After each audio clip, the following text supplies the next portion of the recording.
Hey, business building warrior. Thanks for joining me. It's just you and me hanging out today for this episode.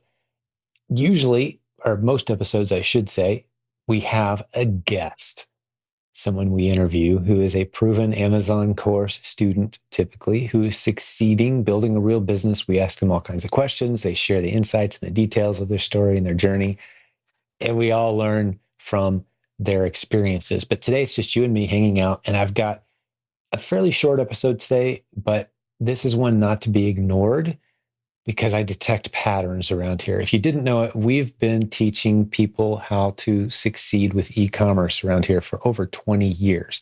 My only income has been selling products online and teaching other people how to build beautiful businesses using the internet creatively. We've got a team of almost 100 people that support this community. That's people in all kinds of roles, coaches, moderators in our Facebook group, support staff, people working in warehouses. We do consulting with brands. We do all kinds of stuff around here.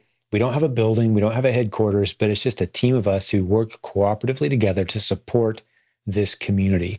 And those of us who have been around the longest, for a couple decades or more, e-commerce is what we live, eat, breathe, and sleep. And I can tell you there's some things I've observed about who succeeds and who doesn't. And it has a whole lot more to do with the things I'm going to share with you today, the three things specifically, than it does to do with the specific strategy you're pursuing. Now, one of the things I cover in my free book, it's called Silent Sales Machine. The book came before the podcast. That book is in version 11 right now. By the way, if you want a free copy, go to silentjim.com/free11. Version 11 of that book, I've rewritten it 11 times, contains a section where I talk you out of all the really bad ideas online. I think of as many as I can, and I tell you why it's a bad idea. I give you facts, data, and evidence to hopefully steer you in a good direction in that chapter. But assuming you've got a viable idea, and I have my opinion about what all that includes, but let's assume you've found a viable concept. There's three things you're going to need to succeed. And if you don't have those three, you're going to fail. I would go so far as to say these three are the keys to your success. If you got them, your odds go off the charts in a good direction because you're going to do well. If you don't have them, if you don't have any of the three, you're probably going to struggle. You're far more likely to fail. It's going to take way longer to get to where you're trying to go. So, what are the three? Well, let's start with the first one, and it's community. That's right. You've got to be a part, an active and part, an engaged part of community. And that has to do with relationships. It has to do with who's in your circle. One of the questions that I encourage all new listeners to our podcast to ask, and all new adventurers online who are trying to find a great business, one of the questions they absolutely must ask when they first start investigating a new business idea or opportunity before they spend any money from any gurus or experts or courses or YouTube videos suggesting high-end consult coaches or whatever, ask this question. Where do the students of this model hang out? How can I go interact with them? I want to see their stories. I want to hear their pain points. There's always pain points. You realize that, right? There's no perfect business in the world. I want to hear where their struggles are. I want to hear what difficulties they're encountering. I want some transparency. Let me hang out with those people. Where do they hang out? And the sad story is about 95% of the time, there's no good answer to that question. But if you do find a business opportunity that you're interested in, and they do have a community of people that you can hang out with and correspond with and interact with, like we do here, about 86,000 of us, by the way, at silentjimdotcom. You can click join our Facebook group. A bunch of us are on Facebook just for that group because it's so interactive. So many great posts every day. If you got a question, someone answers it. And better yet, there's about 3,000 success posts from our students in that group. 3,000 different people have hopped in and said, wow, this works. Here's my results. Check this out. Just had my first $5,000 week. Just had my first $100 day, whatever the results are. And they post it.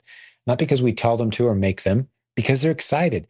And we've created a culture, a community, there's that word again, where we encourage success. We celebrate the success of others, which, by the way, it may not make sense initially that we celebrate the success of others. Aren't those competitors? Aren't those people who are taking away opportunity from me?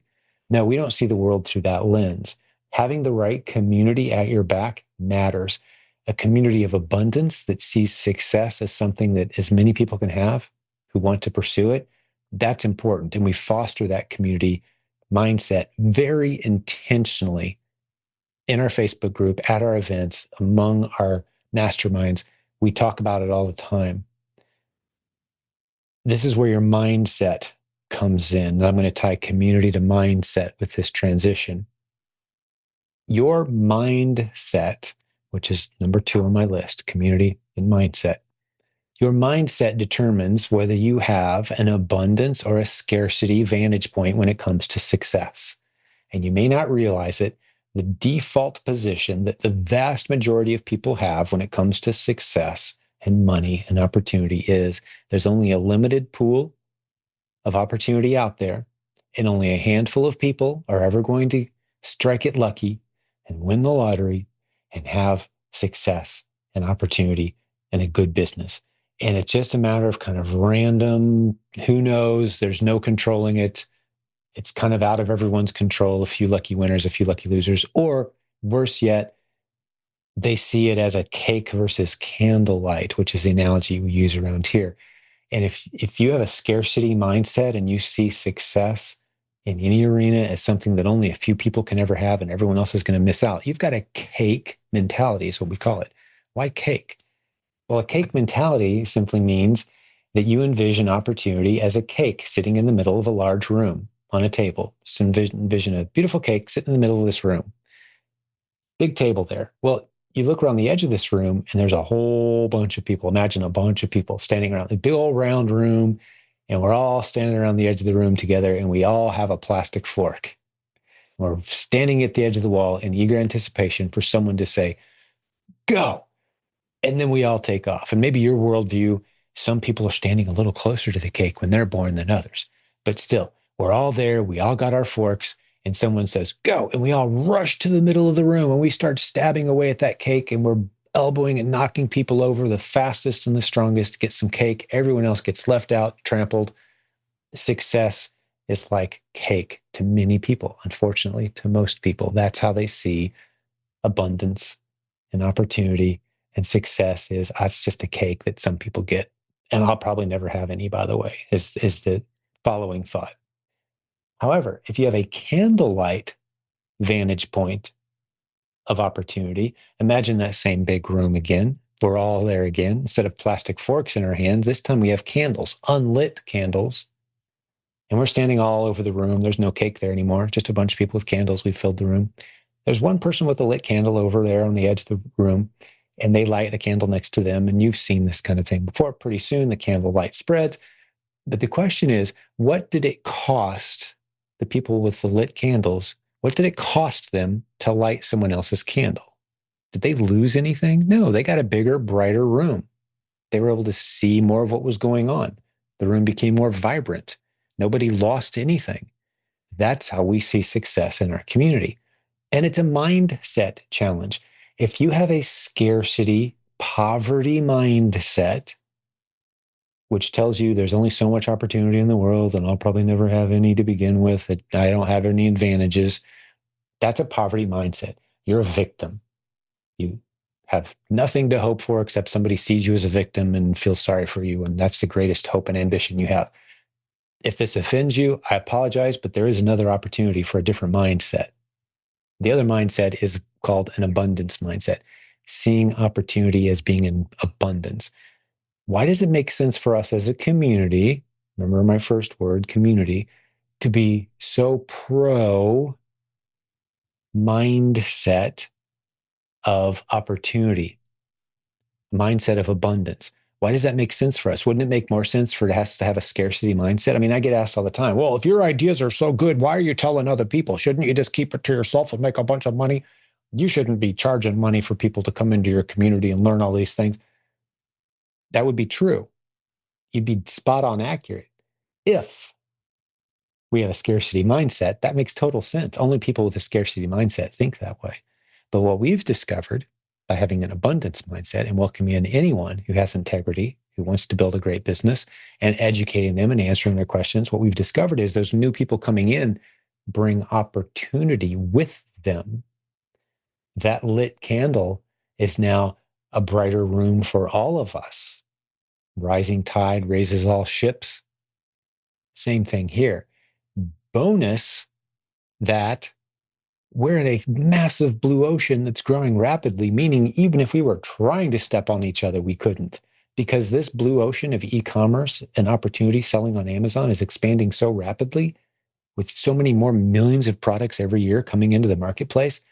Of the hundreds of warehouses in the United States owned by Amazon where they're delivering products more and more rapidly all the time, at any given time, there are millions of popular products that people want and are buying rapidly off of Amazon shelves. But there are millions of those products that are completely unstocked in hundreds of Amazon's warehouses. Massive and rapidly expanding opportunity. You've experienced this yourself. Let's take a little sidebar to illustrate what I'm saying. Have you ever shopped on Amazon? Pretty much everyone has. Have you ever gone to find a relatively popular item? You're thinking, yeah, every Walmart has this, every retail store has. I'm going to just hop on Amazon and get it. It's convenient. And you hop on there, and to your surprise, you've got to wait 4 to 6 days for delivery.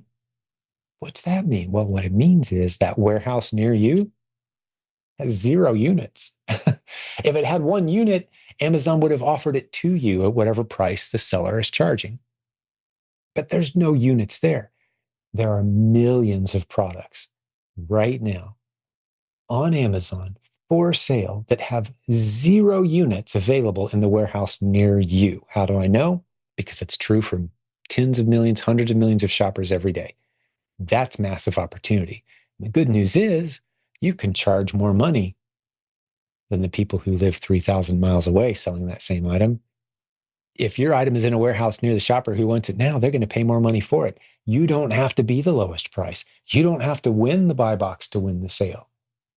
You can win the race and win the sale at a higher price. If you're the only one that's available today by noon, for example, because you're sitting in a warehouse near the customer, they're going to snag yours and they don't care if they paid. Shopper doesn't care if they paid more.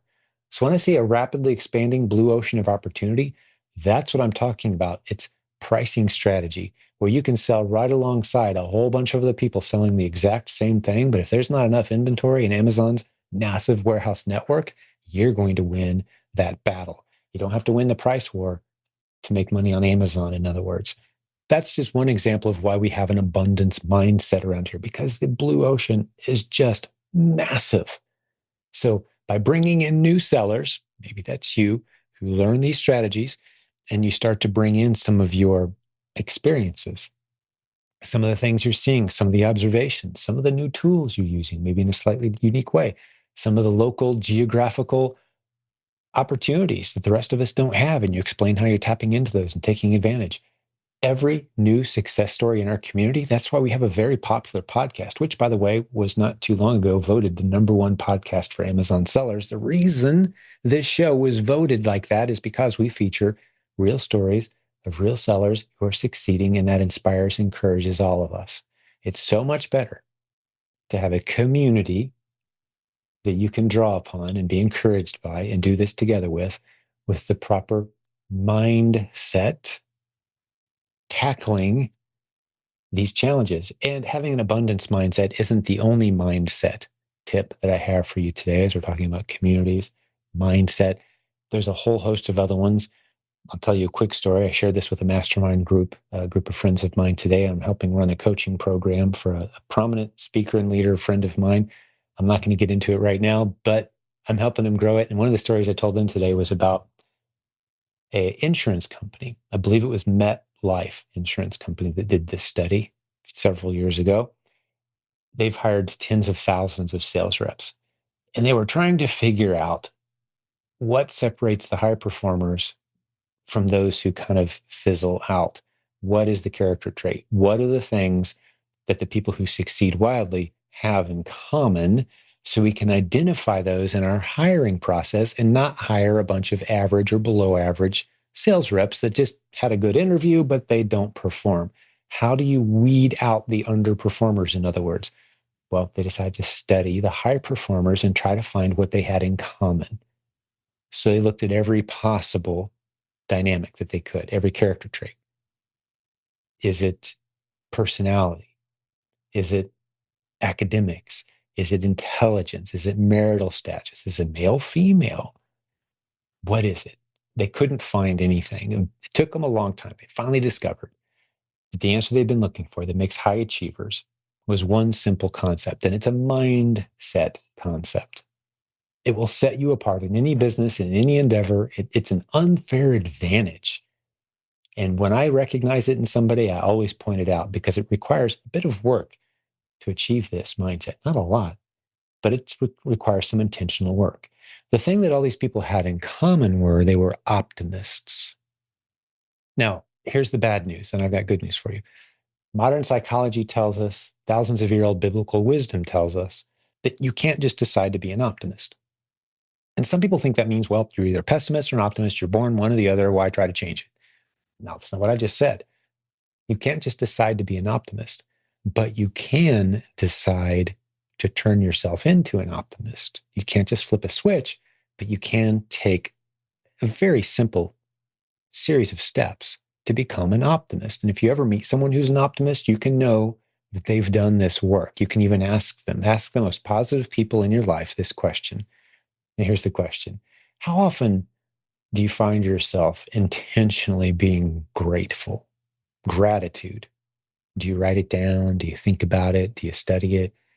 How quickly could you rattle off 25 things you're thankful for? Optimists can do that easily because they focus on gratitude. So, what's the key to being a high achiever? Gratitude.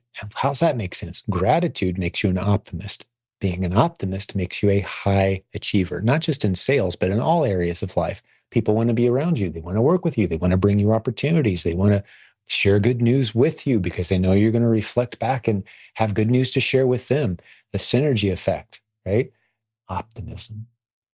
So, mindset of abundance and gratitude, those are a big deal around here. And those are things that tell me that you are on a great trajectory. This isn't just Jim's theories.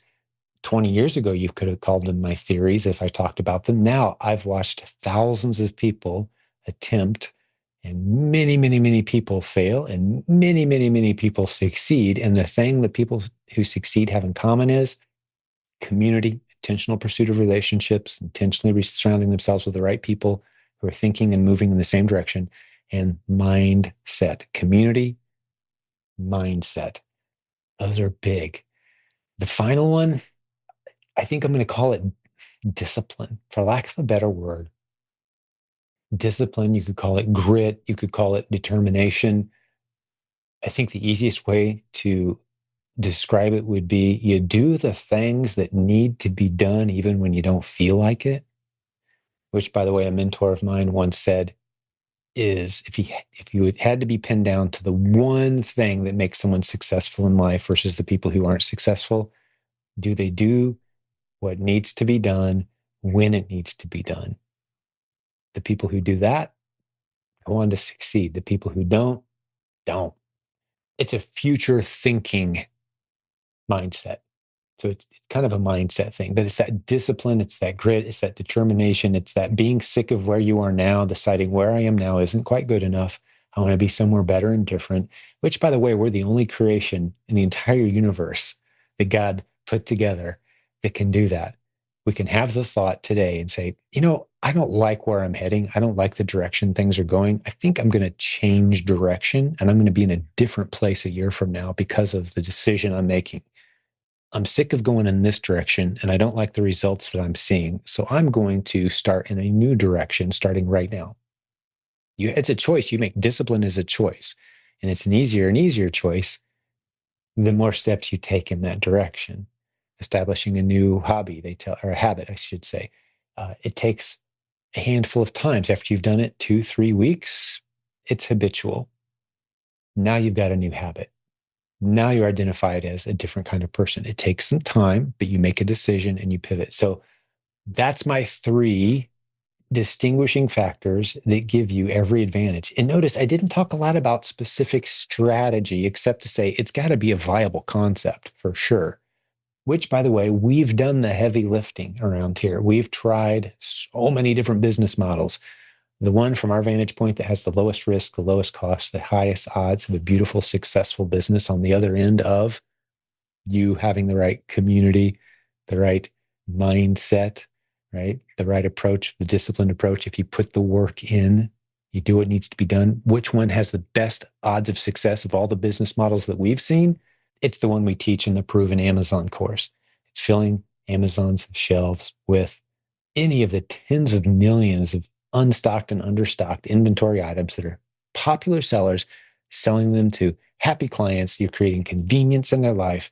They're grateful for the speed and convenience of delivery from Amazon, and you're the one filling the shelves. If you didn't know it, about half of everything sold on Amazon every day comes from small third-party resellers with businesses doing a few thousand or a million or so a month in sales. That's where Amazon's volume of the boring items comes from. It's not Amazon doing the shopping on the vast majority of the products in their catalog. It's small third-party sellers. That's the opportunity we've identified. And now you know, from my opinion, the observations I've made over time, what the three factors are that give you the greatest odds of success, regardless of the business you apply them to. But if you apply it to the business model we teach, even better odds, because we've discovered this as the highest odds of success business model we're aware of. It gives you complete freedom. If you've got internet and you can stick this in your pocket, your phone in your pocket, and go anywhere in the world, and you can connect, you can run your business from anywhere. So freedom to move around, financial freedom if you grow your business. That's what we do here. And if you want to hear hundreds of stories of people who've done just that, just scroll back in time on this podcast. You'll hear so many of them. That's what we do here. That's what this show is for. Hey, God bless you, business building warrior. And if you're listening to this right about when it came out, Merry Christmas. It's that time of year. We're so glad you've joined us. I don't know if that's backwards on your screen. I might be a little backwards over there. I can't. Yeah, I got it right, I think. But we're so glad you've joined us today for this episode. And we have many more great episodes coming for you, many on the calendar right now. If you're a fan of this community and you've been impacted positively by the show, we'd love to hear from you.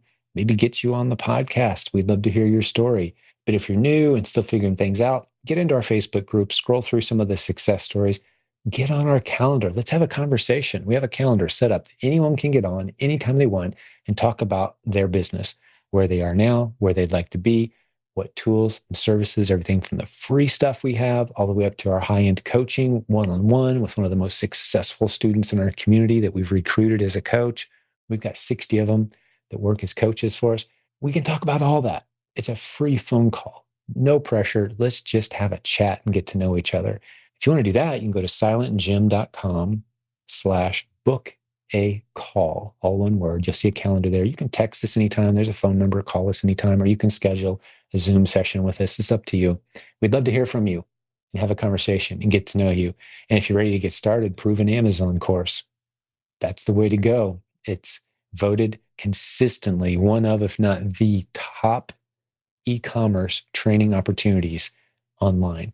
And we'd love to have you experience it and see for yourself. For right now, just $39 a month. The price will be going up early in 2026. We've been talking about that for a while, but you can lock in at $39 per month.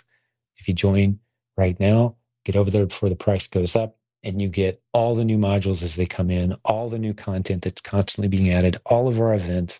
It's all in there, and the library is being updated constantly, old details pulled out, updated with new information and new modules added, new creative strategies for succeeding, not just on Amazon, but all kinds of e-commerce arenas. That's what the Proven Amazon course is. Go check it out. That's the best way to get started. Or give us a call and we'll talk you through your options.